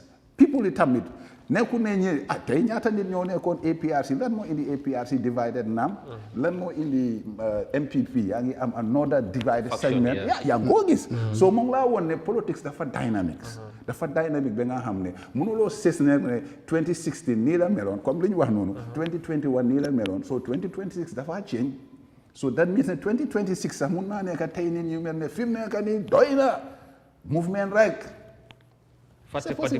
Wow, ne legi ñun suñ problème bu gëna ñëw gëna am hey nday am hey it can be Pastef tay lan mo nekkon bala Pastef du Ablaye Wade la naka PDS soppi waaye ba Pastef ñëwee rek Yewwi Askan Wi dugal rek ku nekk biir bi jiitaluñ doon li fi nii parti kii dafa ñëw rek na soppi doon tele parti la woon waaye agenda groupe leen di waaw projet bi soppi waaye parti la waaye projet bi leen teg soppi lan lu fi nekkoon ñoom loolu leen gëm Ablaye Wade la waaw moom laa wax loolu la use mantra Ablaye Wade soppi waaye Pastef li ini mooy ñoom dañ teg seen projet bi nag moom dañ ne xool rek na si ndaw ñi di seen bopp askan wi yéen da ngeen am projet bi pare wala yaa ko dégg agenda 2026 baaru mel ni bu gars yi kay non moom c'est ragal de ok am na solo man nag believe in boobu la man I don't believe ay parti yi because yes man believe ma parti loolu mooy réalité bi it's the reality gowuma ko because lii problème bi mooy ne loo xam ne depuis 1960 moo la amee wala 60 years te wax naa la mag ñi fi ne woon ku fi jóg ku fi dekki woon dox dem sa kër te boobu ba léegi parti yi ñoo fi nekk di rabaraba and we are not moving lu fi yokk lu fi baax li ñu mën a apprécier tamit loolu parti politique yooyu seen leadership moo ko indi Amadou PPP bu mu fi nekkee am na lu mu fi def ci development APRC the same thing léegi NPP led coalition wala alliance government tamit the same thing waaw may ma rek Amadou depuis 20 I know li nga justify that's right but suñu la cegee ne depuis 2017 ak léegi billion si fi dugga su fekkoon dañ ko def si liggéey réew mi taayil neen Greater Banjul area but loolu nag ak leneen luñ mënta def mënta am gën a am bénéfice loolu dafa mel lu yàqu mu ëpp kon you cannot compare loolu ba pare nga maa ñëw ay I don't believe them political party laa gëmut governance aaral lu daa ma waxal loolu ñooñu fi yore woon ñun boobu ba léegi it's not in change ñoom ñaan si depuis loolu moo ñu fi al political party yi ñooñu amee fii depuis 65 ba léegi because lii problème bi kenn ku fi taxawal parti yaa ko moom loolu moo fi ne ay naan number 2 amut parti crédit moomu ko nag mun tam moom loolu moo fi ne nag that's the culture ku wax ne bëgguma mu dee waaw parti fii koo fi gis parti NPP président Barrow ko moom dañuy wax rek naan bu fi jógewoon suba ñetti nit dootuñ ko dese UDP président am telling you loolu bu fi jógewoon ñetti nit dootu ko dese PPP mu ngi fi ba léegi am na ay militants waaw yow sa boobu boo leen jëlee bu ngeen demoon waaw jeexal loo am na militaire I know they are divided but I'm just telling him ma ne lu muy wax loolu xoolal booy mën a toog APRC bu nga xamoon tey nga toog nga gis APRC ak fu nu mel nekk loolu moo laa wane ne parti yi dañu am borom parti bu si boromam dem mu dee anta te fe loolu even in Africa la even dama Sénégal in PS depuis Senghor ba léegi mënatu depuis Abdou Diouf dem mënatu perform dara PDS the same thing even Macky mi his party sax APR sax is not function président Barrow bu fi jógee si suba si ngoon si ñetti nit day des NPP because belief in boobu la nit ñi am dañoo jógee fii tuxuwaat feneen ñeneen ñi dem nekk si leneen moo tax ma ne la man gëwuma loolu xam nga lan la ñoo indi lu mun a change loolu like movement or something like that I believe moo sax ay affaire yi because ku ko moom moo ko moom bu fi jógee jeex na su fi jógee itam di senti UDP gi coow li moo bëri rek but is daa bo dem na ñëw na booy yi fee dégg ni ñu naan den bëgg a ñëw ak ñii ni ay kaw yooyu yëpp dañoo wax nii rek waaw but is daa bo ñële itam is Halifa parti bële tam nu tuddati dooy is Halifa GDC is Mama Kandeh leen waxante dëgg. Well, because they are the face of the parties. Even not they are they own ñoo ko moom. bu ñoo dem IEC di register xam nga loolu du moom kenn ne mënut a dem register parti. ma ne dara ba ñoom ñoo own seen parti. mun ngaa register ba pare nga ñëw jël Hakimo gis nga. dafa amul sax nga ñëw jël di. yaa de Hakimo loolu dama la wax benn suma benn photo APRC li nga xam ne ci force movement elder dëgguma la sa mu ne daf ma jàngal benn woon mu ne ma Hakimo bi mooy problème bi ñu ñëw sos ko yëpp dafa si man benn nit dem nañ benn parti yi nga xam ne dañ ba nga xam ne ñu ne su kii buggee rek kenn warut a bugga loolu fu mu am loolu démocratique it's not democratic waaw Amadou tey ñun ñu fi toog nii yëpp dégg laa ko waaye soo buggee ma bugga gi bugga dañ bokk see alifin bi it's not democratic loolu yaa ngi bil culture boo xam ne baaxut it has to change ñun wax nañ ko moo tax amoon na time boo xam ne lii yëpp dafa war a génn su deñu yii mooy laa wax ni da nga am pour am radical gis nga pour nga fóot politics bi da nga am pour am dat moom laa la doon wax noonu foog nga pousse di ko su ma ne ren bi du ma ko mën a buddi su ma ñëwee lifin Amadou soo demul doo di gas ak sa jaas yi ak sa paaka non Gambia ren bi dafa des you are right waaw foog nga door ni mu bon këng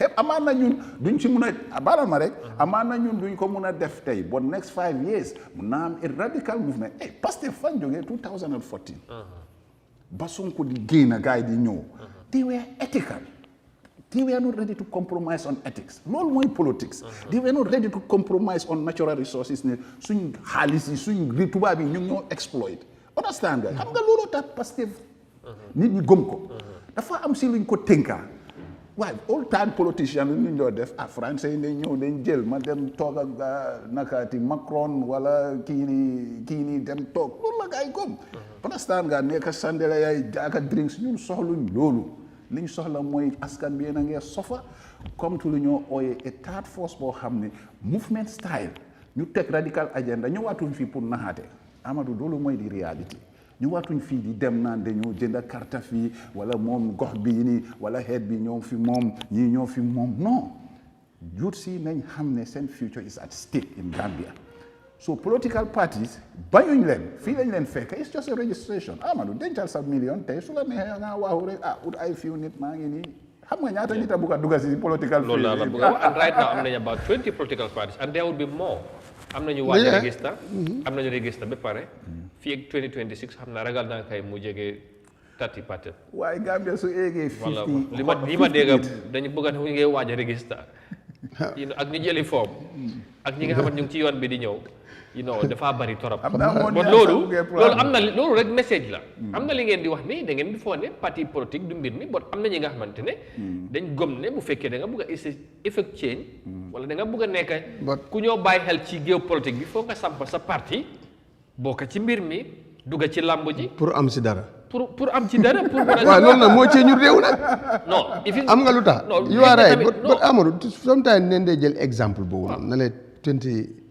2021 nomination si parti si bëri woon neen candidate si bëri woon neen ñu am nga amuloo ñëw neen am na ñu jël taxi sax ñëw am nañu ko war scooter sax ñëw it's not a problem mun naa nekk président because loolu ak nekk président dafa different waaye at the end ñooñu ñu si bëri dem neen seey si beneen political party ñi gën a bëri after the election some of them ñu def leen ñi am position si ñeneen ñi amul ñeneen ñi mooy loolu noonu la mën a dem but lu ma la xamal mooy ne am na ñu génn tamit I know but gis nga loolu man góom naa ne fii politique anything can happen because ki foogoon ne kii wax na la exemple Mr Martin ne la 2016 ku doon Jammeh ku tudd président Adama Barrow moo la fee génnee te dëkkati neen fi ren bu fi am 22 years askan bi dëkkati nañ ko fi bot si contexte bu nga xam ne nii political party la bot mun ngaa wax ne tam lu bees la woon because ku jël dafa resign in political party ñëw nekk independent in 3 months he came to be president so loolu daanaa yàlla loolu mënut a ama loolu laa la wax waaye contexte and something lu gën a fast loolu mën naa ama lañ ko defee mun ña loolu doo ko mën a bañ a ay non ñu ngi ko defee si contexte parti politique ba pare am na but already su nekkoon a baaxee parti politique rek leen fa defoon moo fa nekkoon du doon dem. Amadou su nekkoon culture politique political party la woon du doon am. déglu ma la projet bi muy start 2011 te baax na sax nga mention ko déglu ma déedéet President Barrow has to resign and be independent. Very well. lu tax taxut ne man suma parti. No, it cannot be about party. Demu fa ak ticket yi benn parti. No, because ay political party. I know am na parti bu ko support. Agree. ma ñaan la sax ma ñaan la. Political party ñoo ñëw together. UDP have to forget their something party. change am na lu change moo tax Exactly. bu ko independent nga resign ci parti. kon dafa mel dafa resign ci parti. Even yow su ma leen fekki see li ngeen wax. nga am loolu ba pare. People are still waxee ne 2016 coalition ñoo ngi indi problème bu nekk. I know tam loolu tam moom dana ko agree with you. léegi how can people do any thing? no xam nga li fi nekkoon leen bëggoon a génne yàlla nag indi ñu lu ñu am. mu ne mun ngaa moom sa parti. waaw mënuloo moom ñan. seen sa nit ñi. nit ñi la wax. waaw nit ñi moom moom loolu. te loolu mooy dëgg. waaw ok waaw which is this is true. so people are living. waaw mais ni léegi mun naa register suma parti waaye am suma 1 million. am suma maybe 1000 nit yu ma toppa. But the majority of Gambians are out there to decide on their own. Two, the very important point bim laal and dama ko indi wut sam moom laal na ko. Barrow has to resign and be an independent candidate. Lu tax su fekkoon ne boxam bi fi nit ñi doon saani Barrow dañ fa gisoon either yellow la red blue or whatever si colored party nit ñu bari duñ doon saani xaaral because dañ gis ne rek coalition moo ñëw. It was a mass movement that comes it's an independent coalition but driven by but it's independent coalition because the candidate is independent. But who are the key players? Them. I know. Who are the key players? Them. They are the key players. Political party leaders. Okay, then they are the some of them they are the. So bëggee na wax ne ñooñu noonu xëj na duñ bokk ci affaire yi. wala non waxuñ ne ok déglu waxuma la ñoom duñ bokk waaye seen parti yi for exemple. foo bëggee nga so foofu la. ñu ne moom kay ma wax la benn clear way. The next election, what we are going to do is that we are not going for a party ticket for a third force. Okay. Understand that? Box binogis, it has to be a movement box with a movement logo, with a movement distinct. Let it be clear. Wow. Lolu moy the intention for a good third force. Okay. Bugu ñe box bi ñu ne dafa yellow wala box bi see buto la wala naka la see buto may lan sa grey la. Understand nga ma wandi because bugu ñe ki ak party bi ñoo nekk fi mom lañ wara sani. We're not going to do that. Our main focus intention is that let Gambian comes on a mass movement with that ballot box carrying a logo or something belongs to the Gambian or Gambian affair. So this is our target and we want to make it can be possible 3-horse race. Understand? Legi talk to us. Na ngeen bëgg a defee do mu doon reality. Li tamal la ci mooy movement yi ngeen di oote already bari nañ ci dëkk bi. Am na ñu bëgg a demal seen bopp independently. loolu tamit bari na ñooñu dañoo caaxaan. waaw seen right la. Amadou seen right la ma ne dañoo caaxaan waaye seen right la. ku bëgg a demal sa boppa demal. non addi waxuma la sax demal seen bopp ne bëgguñ bokka. am na sax ñi nga xamante ne am na ko déclaré sax moom bëgg moom intérêt si coalition. moom dafa taxaw rek. waaw moom mu ne dafa demal am 0% am 1% am xam nga gis nañ ko fi. waaw loolu am problème. loolu laa wax. ba léegi dama ne. lan ngeen bëgg a doxalee loolu soo fa ci alliance yu taxaw wala coalition indi movement yu nekk pour boole ñooñu yëpp ndax process bi have started. su fekkee ne tàmbali la fan ngeen ci tolle. ñaata ngeen waxagum. and who is buying the idea? At the moment, we have interim committees dealing with what we call all patriotic movements. Why not? We just give it a slogan, name, all patriotic movement. How would you define patriotic and... No, then go ahead. Movement you are patriotic. Everybody can claim to be patriotic. Exactly. What I mean, no, Amadou, if you listen to me, what we are saying is that we are calling not only movement with concerned citizens. Okay, by the time, as I just said, political strategy, everything enemy, opponent be ham lepla. Okay. We are also going with our timeline. We are also setting up. Didn't make sure what is good for Gambia is going to be a goal, all Gambian affair. Hamne bari tamit, amna ñu intent pour taxaw, ñew nañ gis nañ ñu waxtaan nañ. Let me tell you that. Amna ñoo xamne tay over 3 Amadou just 4 days ago am na koo xam ne mu ne moom bëggoon naa taxaw ñëw nañu gis ñu and so on ma ne ko non du ma mun a wax turam understand nga waaw ñëwa déedéet non Jallow la santa waa Jallow la santa déglu ma rek xaaral ma la jox exemple bu leer ku mel ni Marie Sock moom tamit lu mel ni lay oote jàpp na ne partisan politique ñu mel ni ñoom Nafa ñu consultations you know waaw dama la wax they are even concerned citizens independent they are even politicians yoo xam ne understand nga they are tey sax naam but the earlier the better Gambians need to know to naam of Yahya Jammeh this is a movement non-alliance bi yeah it's a movement not alliance it's a movement ñoom yëpp dinañ ci gis movement boobu daanaka muy def na ñett fa de sax ma ñaar dégg naa Yahya Jammeh mu ngi daxa gaay rek na gaay yëpp ñëw man li ma wax nii ñett fa des xaw ma ñaar li ma bëgg a wax mooy Amadou des léegi liñ bëgg a mooy dañ bëgg a defar gaal gu mag boo xam ne understand nga ñu Gambien si yëpp lañ cee xajal ñu xam ne seen réew rek ak development oriented gaal la naam bi independence yi kansulonga ak xam nga li ma wax nii ñëpp am na luñ tënka si independent one two waxuñ ne political party ñun nañ am consultations with them waaw waxuma ne waaye ñun duñu bëgg a wax ne party ticket moo ñëw pour lead ñu this out of it is out of our policy really waaw kon yéen jërë ngeen moom bu leen waxtaan ak gars yi waaw non ni dañ la waxtaan amaat na déglu la maybe some parties waaw amaat na déglu la waaw some parties ak ñaata parti ñoo fi nekk I agree waaw 20 something parties ñoo fi nekk te ñu ndaw yi am na ñoo men wan si la ñu wax waaw parti boo xam ne da nga bëgg a ñëw nga ne sa ticket la ñoo teg ñun mouvement bi ñu sànnil la ñun parewuñ loolu waaw yéen kon yéen moo NPP and UDP is out of NPP UDP is out of their plan no but yeah, of course, because those people. But UDP, MPP, MPP do not vote because you against MPP. Amadou, 2016. You cannot talk about MPP. You talk about no. This is politics. No. They are talking about change. You're against NPP. Before end of the campaign, you join NPP. Why they didn't? But you're MPP, you don't think about that. Before 2016. You think about the opposition. Barrow came as an independent. But Espegulo Martin mu dem NPP. No, Martin is should defee loolu he's contradicting himself. Well, definitely. Bu demee nag ko ooyee yaakaar ko nag mu jubbanti réew mi. No, we are talking about change. If you're talking about change, you don't talk about aligning yourself with MPP. Absolutely. No, of course. So now you talk about UDP, GDC, DOI. So ñooñu. ñooñu seen philosophie mënut a dem ak ñooñu dem approach ñooñu. Try to convince them ñoom ñu we will open a channel of consultation. Yeah. But it didn't be clear. Yeah. Back then in 2016, wax na la ko fii dañ am pour make sure even the candidate. No, du jógee si parti. waaw parti wala dafa resign. No, dafa lifi dañ wax. non wax na dëgg de. loolu mooy xew somebody from UDP and mu resign from the party. waaw dafa resign. GDC like we have 2016. waaw loolu la ñu bëgg a wax fi. Exactly. So dafa resign bu fu leen dee mu dem nomination. non loolu fu mu naka la mën a xew if they engage the party. Well, but discuss a UDP convince them. We're not ruling out. War a bàyyi li ngeen nekk nii. non déggoo la ma ne ko yéen seen yéen ñoom moom Martin moo la gën a xam ne. si ajan loolu duñ si déggoo UDP. duñ si déggoo doy.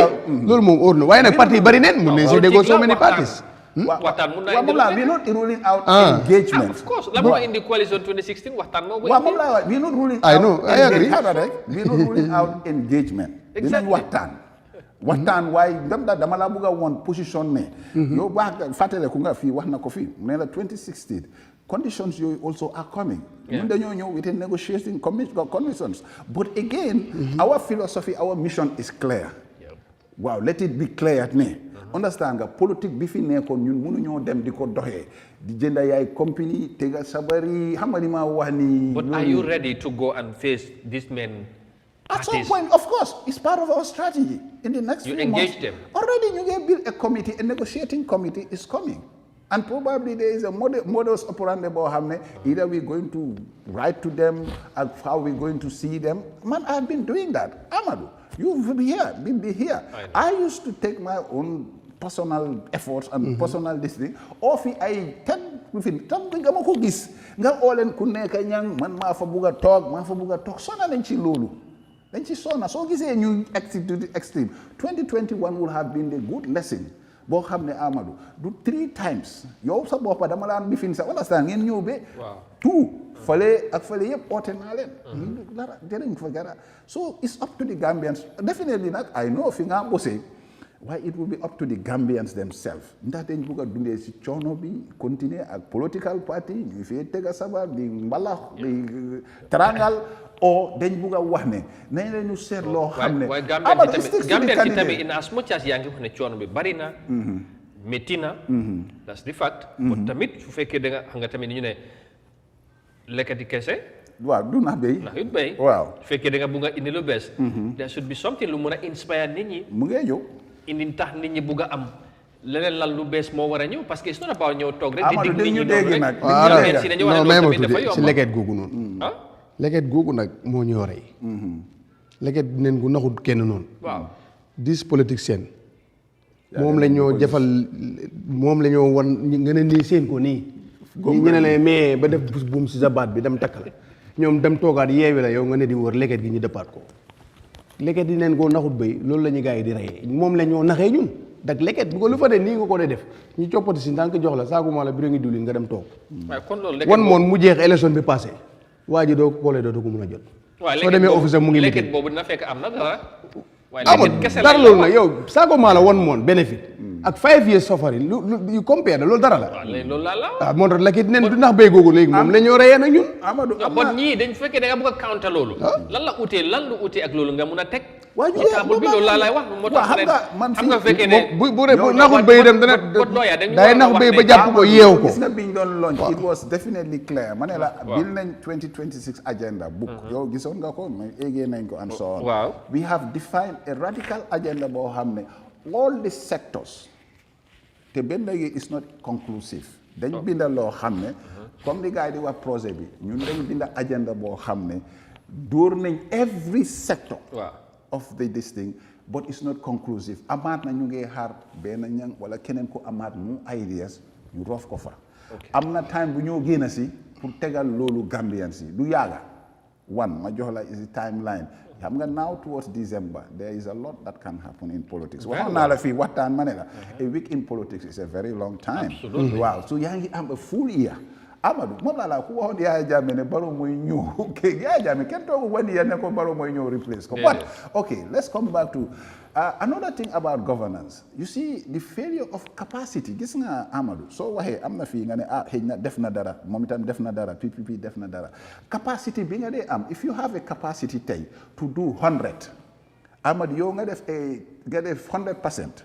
yow nga def a capacity of 10 or 13% out of 100 then your efforts are very minimal def nga dara de gañuñ ko waaye dafa minimal to tey ñun luñ bugg a mooy nga pousse moo tax ma ne la development oriented movement mooy ñëw dëgg la te di nga wax noonu nekkati neen waxu béy waaye ñun we are more or less understand nga a movement radical tey dama jox exemple gis nga fi movement ak pressure groups yoo xam ne suñ tegee seen agenda da ngaa gis is very clear and what they are demanding for so yooyu itam gis nga ko bi ñoo launch ñun génnee nañ dama la joxoon exemple xam nga waxoon naa la ne yëfi voter registration si yëfi ID cards yi and all those things ñu ngi ko doon outline benn health sector boo xam ne dañ ne every region dama la lii lañ fa bugga wax nañ tamit ne education bi ku dem ba jeexal school lii la wax nañ fi even service boo national service schemes yoo xam ne yooyu yëpp mu ngi si tënka so buggu ñoo génnee yëpp ñu ne ko pam léegi moo tax ma ne la su conclusive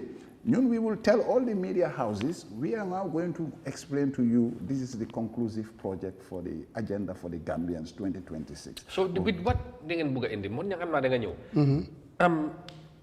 li am fii already political party opposition bi fu mu nekk nii ok ñi ñaa ngi oote ñoom sax war nañoo fexe ñu ñoo waxtaanee loolu amagul parce que dañ jàpp ne bu fekkee change dina am foog ñu am ñu join forces loolu ngeen di oote but yéen tamit seen oote boobu dafa mel ni am na ni ngeen ko nekk di seggee comme ni nga ko waxee political party yi xëy na jàpp ne loolu moo nekk di issue but soo xoolee even li nekk di image in terms of the interest ñu bugg a soobu ci géopolitique bi waaye waxuma la loolu sax waaye ñu am interest pour nekk président ñu déclaré gum soo fa am na ñeneen ñooñu jéggal ñu ngay ñëw do you think ne with this trend bu nekk di image nii dina tax yéen li ngeen bugg a mu yomba ak yéen well ñooñu yëpp sax am na ñoo xam ne ma ne la ñuy tey dama laa jox maa ngi la jox ñoo xam ne about 4 yoo xam ne sax ñëpp dañ leen convince ne gars yi jarul ko dama laa jox exemple xam nga tey non dégg ma gars yi gis nañ ne ñeneen ñi ñëw nañ génn si ne bugga nañoo ut as a president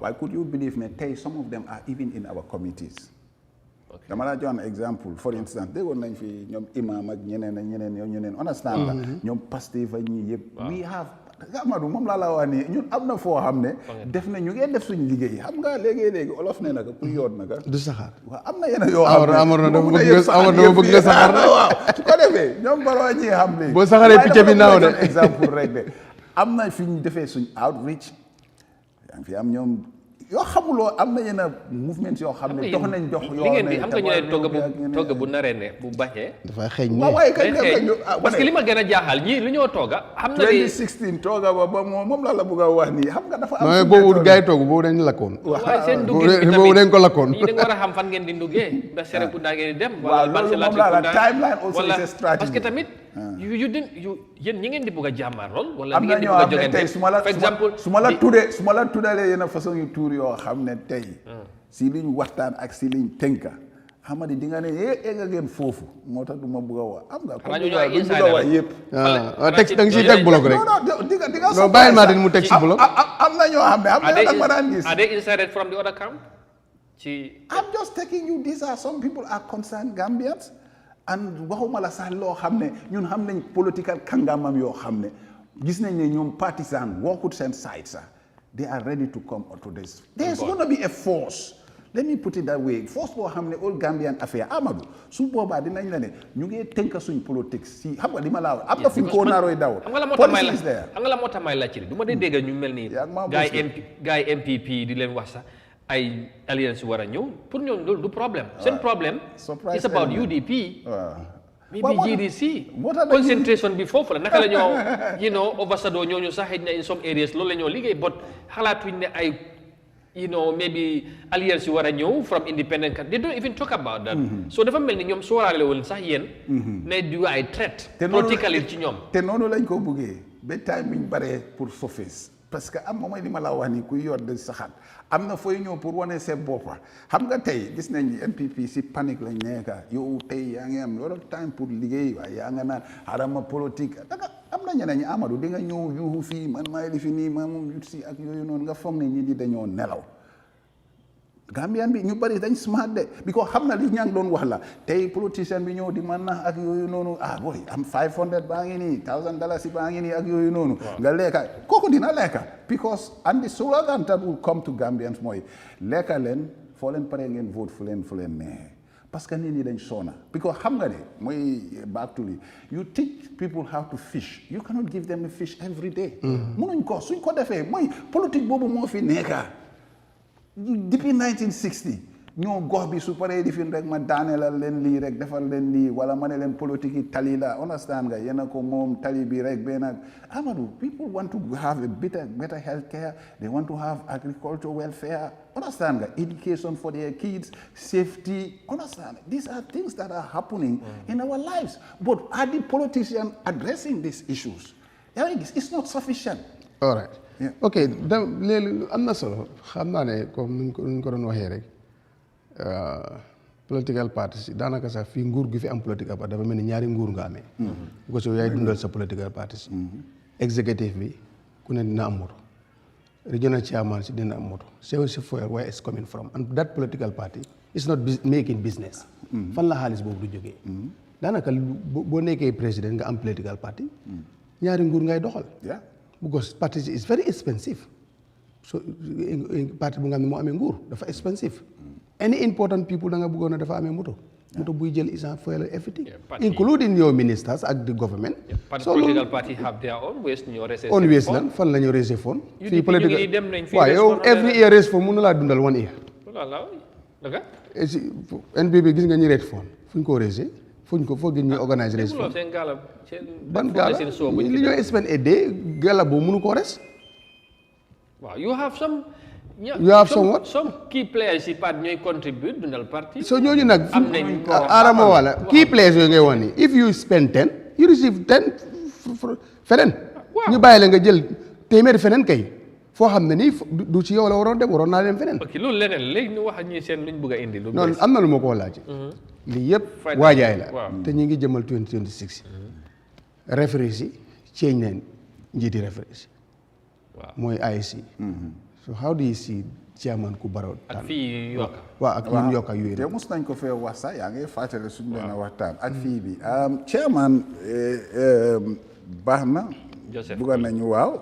Gambian xam naa Joseph xam naa ko even before long time but doesn't matter. Whether I know you long time and for you know xam naa loolu yëpp matawut. One advice to the IEC, and they will come to be under pressure, and we will make sure they will be coming under pressure, as I say, in the next few months again.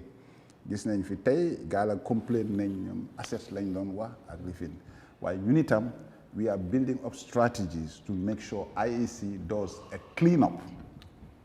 Bañuñ nag ku fa nekka Gambian la, we want to give our am na fa experience, but here is the thing.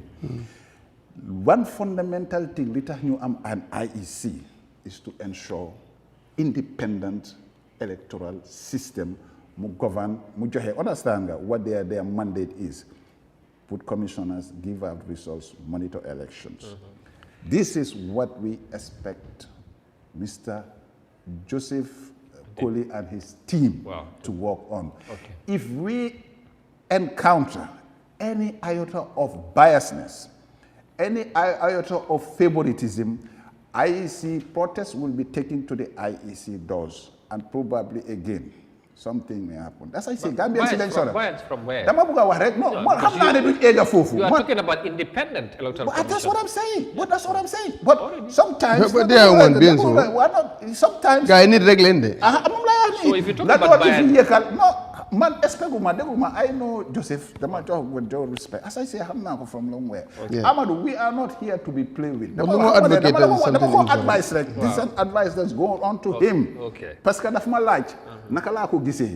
Ma see yokka di ko xelal. Amadou man suma fa nekkee wallahi keneen su fa nekkee because we need to have an ethical leadership in all our institutions. Amadou su desoon ne man maa war a am one vote against Mr. Nyang.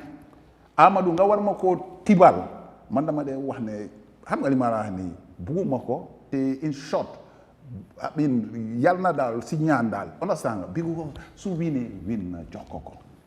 That's what we expect on IEC. Two, IEC again, we want to make sure registration process should come as soon as possible. Under our own agenda, new registration then go even 1 year before elections. Amadou, it's not the hard 6 months done demal nga ut voters card. Amadou, I'm a citizen.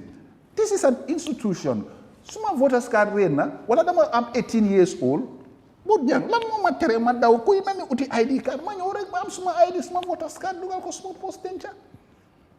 Lu tax xale yi nga xam ne for the past 5 years ñëpp dañ war a xaar ba mu des 6 months nga dem ne leen ñi ñu ngi dee ñu ngi ñii buuxante we have almost come to the end of the ñii program. buuxante loolu tam day yokka ay Africa yokka leen 15 minutes dama soona waa ay keneen seen commission bi dafa war a start tamit finally in a minute lan nga bëgg a teg ci loxo Gambien si ñu lay seetaan pour ci li ngeen nekk ak li ngeen di waajal soo doon jàkkaarloo exemple tey Gambie nga nga am opportunity am naa ne pour maybe tas woon ak ñoom lan nga bëgg a Gambien si dégg ci li ngeen nekk ak ci li ngeen bëgg a indi waaw mooy li ma wax ni the mission and the vision statement is out there for all movements waaye ñun dañ bëgg a converge all the movements one build a task force a big this thing because dañ gis ne Gambian politics has to shift dañ ko war a génn foog ñu depart from the old system and so on na Gambian si xam ne seen coono dañ leen buggal development oriented politics boo xam ne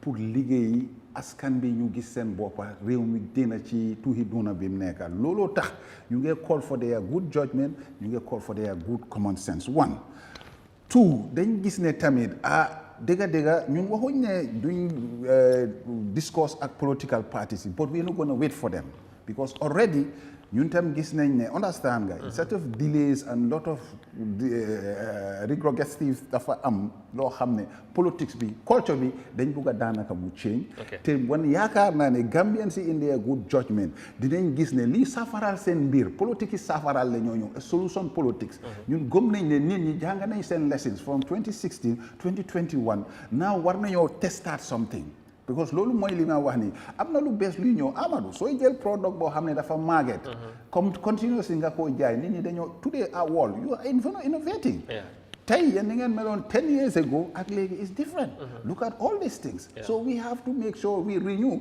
we bring ethical politics some decent guy koo xam ne he can also solve and help bring Gambians together move this nation forward waaye ñu ngi wax na ñëpp ñëw si have a larger thinking see that a movement also can be a solution rather than as you progress on your mission will hopefully again we will be here very soon inshallah next month la jox benen thank you very much for coming waaye tey tàngal ma suma dinaa ko alamaan jërëjëf Nyang yes jërëjëf waaw jaajëfal bu baax jaajëfal tam Mr Martin ak ñi doon topp dem naa gaay ñu ci mission bu interesting waaw ak ñi doon topp programme bi yëpp xam naa bëggoon nañ dem moom sax si about the draft bu ko gisee lawyer waaye loolu xaju si but next si ñëwee dinañ si waxtaan bu ko gis ne right now just lu ma la waxoon rek Amadou li suma yaakaar mooy ne we are 2026 we go election with 1997 condition nekkagun dem si yàlla nekkagun dem si yàlla de non mun na fee nekk for a long time it is us yes man sa gom naa ne daal language am baax na demagut adjustment rek it is us so demagut nekkagun dem si yàlla waaye dem na ñëw ne mooy ne rek jaama bi moom mu ngi fi ak lu mun a xew mu ngi si réew mi yàlla na ko fi yàlla saxal ñaax politicien rek ñu xam ne rek njëriñ la nga fekkee lii yëpp dafa passé ku si ne rek waxal li nga war a wax pour nit ñi gëm la bëri na bul xas bul saaga bul ŋàññi kenn jërëjëf so te ko xam ne fii koo fi gis mag bàyyi jàmbur la comme noo nekkee bàyyi jàmbur ak yaay jàmbur dama dee gis ne som saa ñu ngi draw nit bëggoo ko si politique yi rek ñaawal ko si filifin jaru ko ñi ko fi defoon si politique yëpp da nga koy réccu te fii jamono bii daf dee képp mun nga fee wax lu ne but after that mun naa ñëwaat VAR pile la ko jaru ko te we are all family members so ñu xam ne rek réew mi ñu ñëpp ñoo ko bokk lépp ñëpp la lu nekku ne mu ngi si nen ut si ngor ut si njëkk ut si teranga su boobaa nga amee réew mi si ngor ak njëkk ak teranga soo ko utee neneen noonu nga ko amee alright so kon jërëjëf ba suba rek incha allah di la jaajëfalal bu baax jërëjëf Modou Mohamed Niang monsieur le directeur moom lay àndal ci jotaay bi suba bu nekk ñu waxtaanee réew mi tey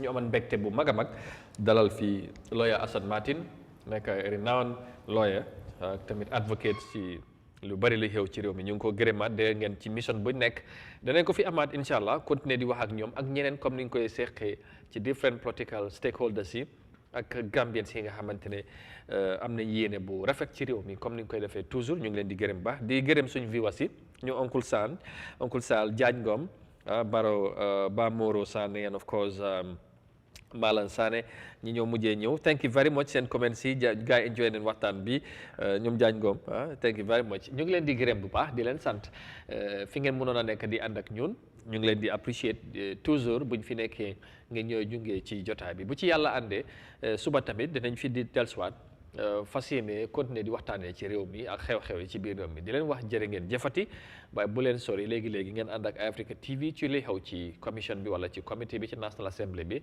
ngeen continuer di leen update incha allah di leen wax jërë ngeen jëfati ñu ànd ak jàmm bye bye